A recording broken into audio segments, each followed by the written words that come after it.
At this moment in hockey history, the Nashville Predators currently find themselves in fourth place in the Central Division after 77 games skated. They have a record of 44, 29, and 4, 92 points. Has the Nashville Predators 8 points out of an automatic qualifying playoff spot of third place, and likely too far out of reach to accomplish gaining that position, but they are 7 points ahead of the closest team behind them, and that will come into effect here when I update you on the wild card race. So the Predators currently in fourth place and currently in a playoff position with 5 games remaining on the season. The Preds have a record of 22, 13, and 3 on the road. They've scored 250 goals in the season. They have given up 233. That's goal differential of plus 17. Now, let's update you on the Central Division standings. And yes, we have 3 teams clinched and 2 teams eliminated. 3 teams still to be determined. The Dallas Stars are currently in first place. They've skated in 77 games. They have 48 wins, 20 losses, and 9 overtime losses for 105 points. They lead the division by 3 points over the Colorado Avalanche, who've also skated in 77 games. The Jets have also skated in 77, and they have 100 points. So 5 points separates first place from third place.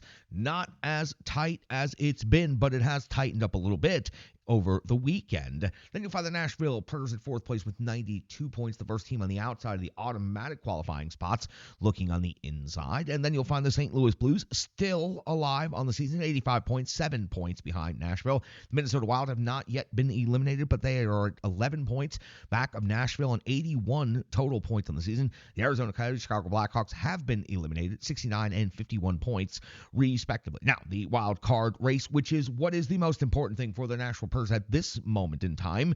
The Vegas Golden Knights now occupy the number 1 wild card slot with 92 points. That number sounds familiar, doesn't it? It's because it's the same number of points that the Nashville Predators have, but due to tiebreakers and games played, the Predators find themselves currently in the second wild card spot. So the LA Kings have ascended out of the wild card race and into the Pacific top 3, and the Vegas Golden Knights have been displaced down into the wild card race again. On the outside, looking in, St. Louis, Minnesota. St. Louis, the only team realistically still alive, and it is a long shot for them at 85 points. They are 7 points back of the Nashville Predators, and there is virtually any scenario with a Predators victory and or a St. Louis loss where the Predators will clinch that wild card spot. The Minnesota Wild are not eliminated yet, but at 81 points, it is just a matter of hours until that happens. That does it for the standings update. Now, let's talk about the Nashville Predators, and I would say the week ahead, but it is truly just the remaining schedule ahead. This is it. The regular season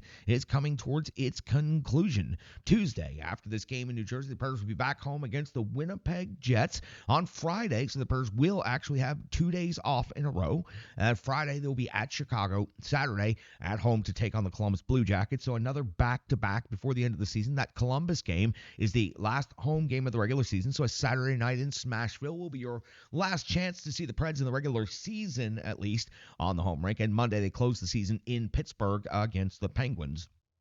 Preds' next game, which is taking place in just a matter of hours, will be against the New Jersey Devils back-to-back, coming off the island, headed over to Newark, taking the bus. The Nashville Predators will now close out the regular season series against the New Jersey Devils. They met one time previous. It was back on February 13th when the Devils scored a 4-2 victory at Bridgestone Arena. UC Saros took the loss. His stat line was 43 out of 46. Tommy Novak and O'Reilly had a goal in that game each. The captain, Roman Josi, had 2 assists in that game. Dawes got the victory for the New Jersey Devils, 30 out of 32. He sure got 2 goals for New Jersey. Hughes and Meyer also picked up goals for the New Jersey Devils. So it's the second of 2 regular season meetings between these 2 teams. Right now, the Devils are on the outside. They are not yet eliminated, but they are essentially at that moment in time 37, 36, and 4 on the season. 78 points, has them 7th in the Metropolitan Division in a big jumble right there amongst the wild card teams. But again, a lot of eliminations are going to come before the end of the weekend.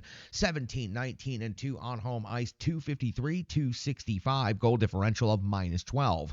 In their most recent stretch of 5, it was on the 26th of March. They took a 6-3 win at Toronto against the Maple Leafs on the 29th of March, a 5-2 loss at Buffalo on the 2nd of April, a 6-3 loss versus the Pittsburgh Penguins on the 3rd of April. It was a 4-3 loss at the New York Rangers, and on the 6th of April, their most recent game was a 4-3 win at the Ottawa Senators. It was Allen who got the start and got the victory. His stat line was 25 out of 28. The NHL rankings and the numbers between these two teams, it is the Devils with the better metric in the goals for category, 3.29 per game. That is a nice big number. 10th overall in the league. The Nashville Predators are 3.22, not too far behind. They are at 12th overall in the NHL. In the goals against category, though, the Preds are ahead in this metric by a considerable amount. 3.03 per game is 15th best in the league, while the New Jersey Devils are giving up 3.43 per game. That is 27th overall. 31.8 shots per game for Nashville. That's 10th best in the league. The Devils are generating 31.3 shots on net per game. That's 13th best in the NHL. In the shots against category, Devils ahead in this metric, giving up 30 per game. That's 18th. The Preds giving up 30.6. That is 20th overall. When it comes to the special teams metrics, the Devils are in the positive side on both of these particular matchups, and it is the power play for the Devils at 21.9% conversion rate, 14th overall in the league, 51 conversions on 233 opportunities. The Nashville Predators converting at 20.5%. That's 19th best in the league, 52 conversions on 254 opportunities. On the penalty kill, the Devils also ahead in this metric, and by quite a bit. 80.4% is their kill rate, 13th overall is their NHL ranking, and they have given up 45 power play goals on the season. The Nashville Predators kill rate is at 76.8%. That's 24th overall in the NHL, 11 slots behind the Devils, 54 power play goals against. That is a massive, massive number. When it comes to the individual statistics and the top 5 scorers for each team in the anticipated goaltending matchup, that's the next portion of this preview. Let's start with the home team, the New Jersey Devils. Bratt's got 25 goals, 53 assists for 78 points. Hughes is at 26 goals and 47 assists for 73 points. Heischier, 26 goals and 37 assists for 63. When your Sixes and your Gs start to look exactly the same, it's starting to become a problem. It's definitely towards the end of the season.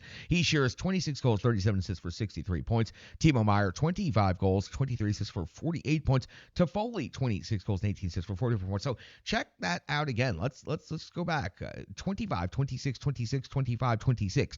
The top 5 scorers for the New Jersey Devils. That is their goal total for the season. That is a pretty remarkable consistency and a lot of dangerous assets and options for this New Jersey Devils team. And of course, going back to the matchup on the 13th of February, Heischier had 2 of his 26 goals against the Nashville Predators, and Hughes and Meier had 1 of their goals against the Nashville Predators. Over on the Nashville Predators side of things, it's Philip Forsberg leading the way with 43 goals in the season. It's tied for the all-time franchise record in a single season, plus 44 assists. That equals out to 87 points. It's the best season by a forward in franchise history by points, and it is the second best season by a Nashville Predator, period, in franchise history. 96 would be the all-time lead of Roman Josi. And Roman Josi on the season, 20 goals and 57 assists for 77 points. Gus Nyquist is at 22 goals, 49 assists, and 71 points on the season. Ryan O'Reilly, 25 and 38 for 63. Tommy Novak's at 15 goals, 25 assists for 40 points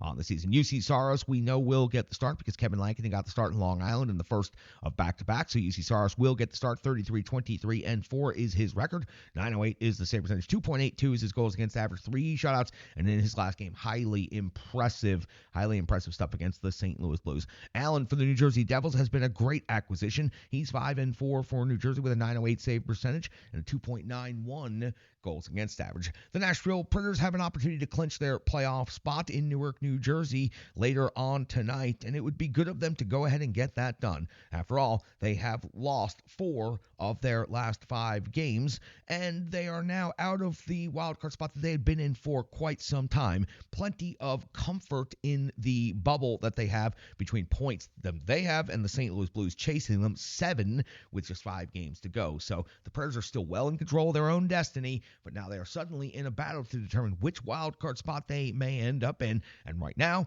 the difference would be a 7-game series versus the Vancouver Canucks or a 7-game series versus the Dallas Stars. That's going to be the difference between wild card 1 and wild card 2. That's got you all set up for the Preds at the Devils. Preds back home on Tuesday night. But first, they need to deal with the Devils, get themselves clinched, and then come on home and see if they can do any damage against the Winnipeg Jets. Let's go back and see what happened to the first of these back-to-backs. It's the Reverse Sports full game recap, and it's going to be talking about the New York Islanders. It's coming up next right here on the Renegades of Puck podcast.